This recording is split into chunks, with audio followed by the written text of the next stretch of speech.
প্রিয় দর্শক, শেখ হাসিনার বিচারের রায় প্রকাশের পর থেকে আমরা দেখছি যে আন্তর্জাতিকভাবেই অনেক বেশি নানান পর্যায় থেকে নানান ধরনের বিশ্লেষণ উঠে আসছে এবং এইগুলোর মধ্যে কমন কিছু বিষয় রয়েছে যে শেখ হাসিনার বিচার কতটা প্রয়োজন ছিল, তার এই বিচার কতটা স্বচ্ছ প্রক্রিয়ার মধ্যে দিয়ে হয়েছে, আগামী দিনের ভবিষ্যৎ কি বাংলাদেশের, এবং একই সঙ্গে ভারত বাংলাদেশের আগামী দিনের যে নির্বাচনের কথা রয়েছে সেটিতে কী ধরনের প্রভাব ফেলতে পারে। Human rights watch, amnesty international, জাতিসংঘ সহ বিভিন্ন সংগঠন, মানবাধিকার সংগঠন এর মধ্যে তাদের প্রতিক্রিয়া জানিয়েছে। আটলান্টিক কাউন্সিল তারা একটি দীর্ঘ প্রতিবেদন করেছে। আমাদের অনেকেরই হয়তো ধারণা আছে আটলান্টিক কাউন্সিল মার্কিন ভিত্তিক একটি গবেষণা প্রতিষ্ঠান, থিঙ্ক ট্যাঙ্ক হিসেবে কাজ করে এবং দ্বিতীয় বিশ্বযুদ্ধের পর এই প্রতিষ্ঠানটির জন্ম, যেটি প্রধানত দুটি মহাদেশ ইউরোপ এবং আমেরিকার মধ্যে তাদের যে সম্পর্কের ভারসাম্য এবং একই সঙ্গে দুই মহাদেশ তো বটেই, একই সঙ্গে বিশ্বের অন্যান্য অংশের সঙ্গেও মুক্ত বাণিজ্যকে উৎসাহিত করার বিষয়ে তারা নানান ধরনের কাজ করে আসছে। একই সঙ্গে এটি করতে গিয়ে বিভিন্ন অঞ্চলের রাজনৈতিক এবং পরিবেশগত বিষয়গুলোর উপরে তারা গুরুত্ব আরোপ করে থাকে। তো আটলান্টিক কাউন্সিল সর্বশেষ তারা যে প্রতিবেদনটি করেছে বাংলাদেশকে কেন্দ্র করে, সেটি সহ আমরা একটি মজার দিক লক্ষ্য করলাম। সেটি হচ্ছে ইন্টারন্যাশনালি যতটা আলোচনা হচ্ছে শেখ হাসিনার রায়কে কেন্দ্র করে আগামী দিনের ভবিষ্যৎ, ভারতের ভূমিকা, সেই বিষয়গুলো নিয়ে কিন্তু আমাদের দেশে ঠিক সেই পরিমাণেই কম আলোচনা হচ্ছে। এরও কারণ কি নিশ্চয়ই আপনারা জানেন, সেটি আর বিস্তারিত গেলাম না। তো আটলান্টিক কাউন্সিলের সাউথ এশিয়া সেন্টারের সিনিয়র ফেলো এবং ওয়েসলিয়ান বিশ্ববিদ্যালয়ের সহকারী অধ্যাপক রুদাবেহ শাহিদ বলছেন, এই রায় দেশের বাংলাদেশের দীর্ঘ ও অস্থির রাজনৈতিক যাত্রাপথে এক নির্ধারক মোড় নির্দেশ করে। যদিও রায়টি সরাসরি শেখ হাসিনার বিরুদ্ধে 2024 সালের যে ছাত্র আন্দোলন দমনের অভিযোগকে কেন্দ্র করে করা, কিন্তু জনমতকে বোঝা যাবে না যদি আন্তর্জাতিক অপরাধ ট্রাইব্যুনালের অতীত ভূমিকা ও বিতর্কিত ধারণার প্রেক্ষাপট বিবেচনায় না নেওয়া হয়। ক্লিয়ার তো মোটামুটি এখানে তিনি বলছেন যে বাংলাদেশে এই মুহূর্তে একটি প্রজন্মগত বৈপরীত্য লক্ষ্য করা যাচ্ছে। এক দশক আগে 2013-তে আমরা দেখেছি শাহবাগে যে আন্দোলন, যুদ্ধাপরাধীদের বিচারের দাবিতে তারা 71-এর চেতনায় যেভাবে একেবারে জেগে উঠেছিল, লাখো মানুষকে তাদের সে আন্দোলনে যুক্ত করা হয়েছিল।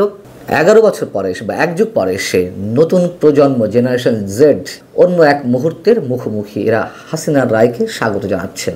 এখন খুব স্বাভাবিকভাবে নিশ্চয়ই প্রশ্ন ওঠার কথা, সেই প্রজন্ম, শাহবাগের প্রজন্ম আর এই প্রজন্মের মধ্যে পার্থক্যটা আসলে কোথায়?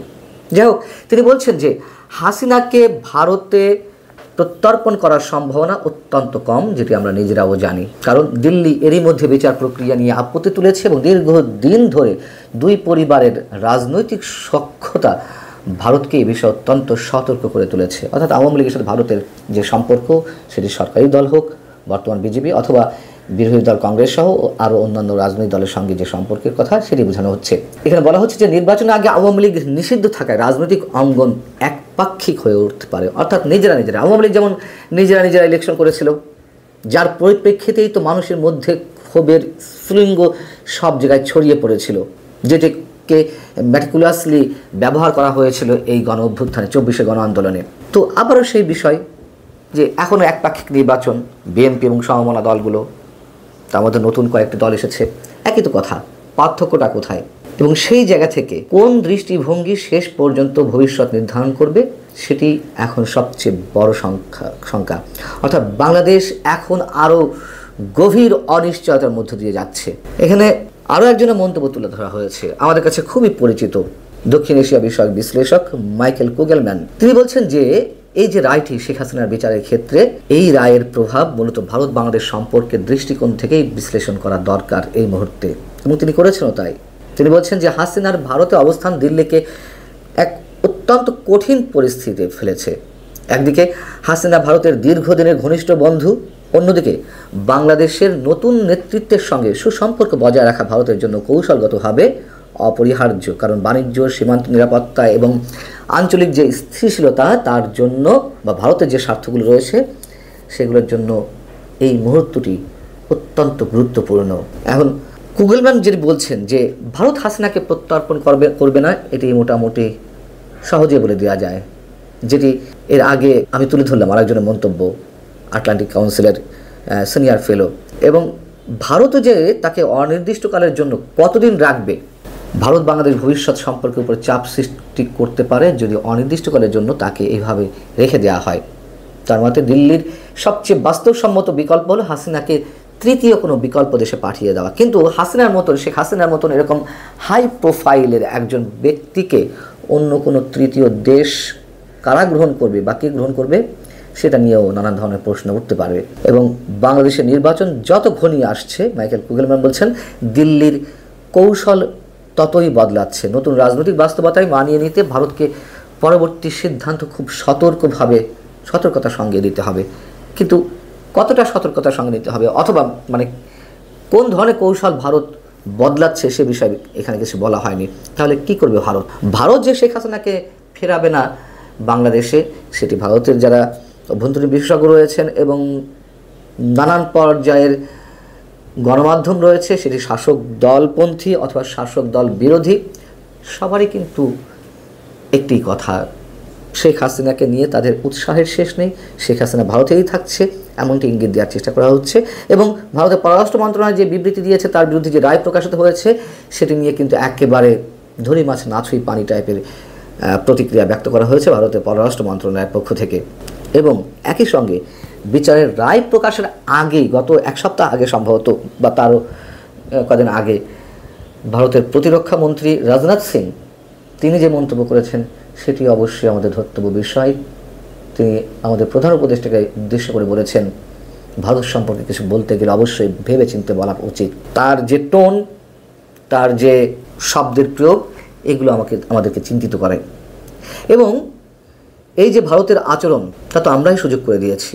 বলা হচ্ছে ভারতের স্বার্থের জন্য বাংলাদেশের সঙ্গে তারা কী ধরনের সম্পর্ক রাখবে তা ভারতকে নির্ধারণ করতে হবে নিঃসন্দেহে। কিন্তু বর্তমান সরকার কিংবা আগামীতে অন্য কোনো সরকার যখন ক্ষমতায় আসবে, তার সঙ্গে তো ভারতের সুসম্পর্ক রাখতে হবে। কিন্তু ভারত সম্ভবত বিকল্প কিছু খুঁজে পাচ্ছে না।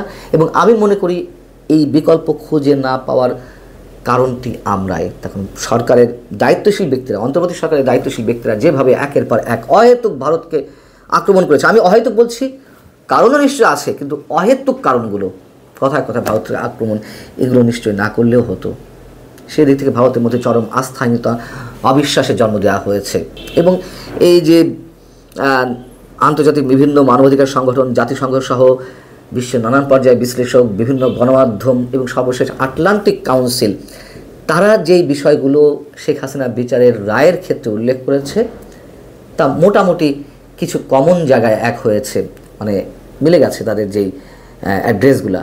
তার মধ্যে ট্রাইব্যুনালের বিচারিক প্রক্রিয়া নিয়ে নানান প্রশ্ন উঠেছে। প্রশাসনিক আদেশের মাধ্যমে আইসিটি আইন সম্প্রসারণ করা হয়েছে, দ্রুত বিচারের কথা বলা হয়েছে। আসামিকে অনুপস্থিত রেখে বিচার কার্য পরিচালনা করা হয়েছে। এবং শেখ হাসিনার পক্ষে আইনজীবী, তাদের পছন্দ অনুযায়ী আইনজীবী নিয়োগ করার যথেষ্ট সময় না দেওয়া বা সুযোগ না দেওয়া, এবং এসবের মধ্য দিয়ে তারা যথেষ্ট বিতর্ক এর মধ্যে তৈরি করেছে, প্রশ্ন তৈরি করেছে। অতএব এটুকু মোদ্দা কথা বলা যেতে পারে, শেখ হাসিনার এই রায়কে কেন্দ্র করে আটলান্টিক কাউন্সিল বলছে দুটি ধারা সৃষ্টি করা হয়েছে। একটি হচ্ছে শেখ হাসিনা সহ আগামী বাংলাদেশ নতুন কোনোভাবে চলবে কিনা বা আওয়ামী লীগ যাবে কিনা, আর দ্বিতীয়টা হচ্ছে শেখ হাসিনাকে ছাড়াই বর্তমান যে ধারা প্রবাহিত হচ্ছে, অন্যান্য রাজনৈতিক দলগুলো নির্বাচনে যাওয়ার চেষ্টা করছে, তাতে পুরো একপাক্ষিক একটি বাংলাদেশ নতুন করে আমাদের সামনে ভয়ঙ্কর ঝুঁকির মধ্য দিয়ে আবির্ভাব হয় কিনা, সেই বিষয়টি তারা অ্যাড্রেস করেছে। এবং নিঃসন্দেহে আওয়ামী লীগ যে রাজনৈতিক শূন্যতা সৃষ্টি করেছিল এবং তার পরিণাম যখন ভালো হয়নি, আওয়ামী লীগের জন্য ভালো হয়নি, দেশের জন্য ভালো হয়নি, ঠিক একই রাস্তায় আরও ভয়ঙ্করভাবে হাঁটতে শুরু করেছে কিনা আমরা, সেটি অনেক বড় প্রশ্ন আন্তর্জাতিক বিশেষজ্ঞদের চোখেই।